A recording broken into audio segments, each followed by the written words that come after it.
가족과 지인을 동원한 이른바 민원사주 의혹을 받는 류일임 방송통신심의위원장이 이번에는 통신심의와 관련된 추가 의혹으로 논란에 휩싸였습니다. 방송사뿐만 아니라 뉴스타파 등 인터넷 언론에 대해서도 민원을 넣었다는 의혹이 제기되면서 방심위 내용이 커지고 있습니다. 권준수 기자가 보도합니다. 지난해 10월 방송통신심의위원회는 인터넷 언론 뉴스타파를 상대로 통신심의를 진행했습니다. 허위 인터뷰를 활용해 가짜뉴스를 보도했다는 민원이 제기됐다는 게 이유였습니다. 그런데 YTN이 입수한 자료를 보면 방심위가 심의에 나서기 한 달 전에 만든 가짜뉴스 신고센터엔 수상한 민원이 여럿 올라왔습니다. 류일임 위원장이 가족과 지인을 동원해 뉴스타파를 심의해달라며 민원을 사주한 정황이 발견된 겁니다. 앞서 뉴스타파를 인용보도한 방송사에 대해 심의를 열어 과징금을 매기는 과정에서 불거진 민원 사주 의혹과 같은 내용입니다. 뉴스타파에 대해서 민원 청구를 안 했을 리가 없다고 생각했죠.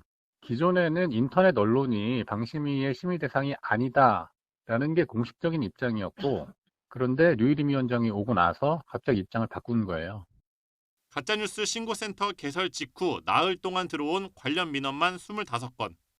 이 가운데 명단에 이름이 올라온 80%는 류 위원장의 조카를 비롯해 과거 함께 일했던 언론사 동기와 그의 가족 등으로 추정됩니다.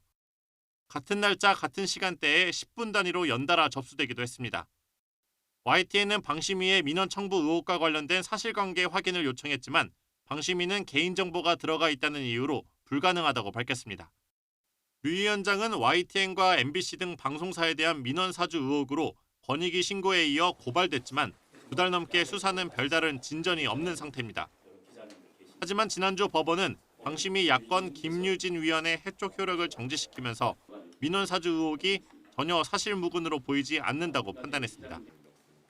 방심위에 복귀한 김 위원은 방송심의 소위원회에 참석하려 했지만 류 위원장이 허락하지 않아 불발됐습니다. 저는 위원회 지위를 회복했음에도 소위 배정을 무작정 기다려야 되는 그런 상황입니다. 위원회의 위법적인 상황과 심의의 절차적 하자는 반드시 부메랑이 되어서 돌아올 것입니다. 민원 사주 의혹에 이어 야권 위원 해촉과 복귀를 놓고 내용을 겪으면서 방심위 공정성이 크게 훼손됐다는 지적이 끊이지 않고 있습니다. YTN 권준수입니다.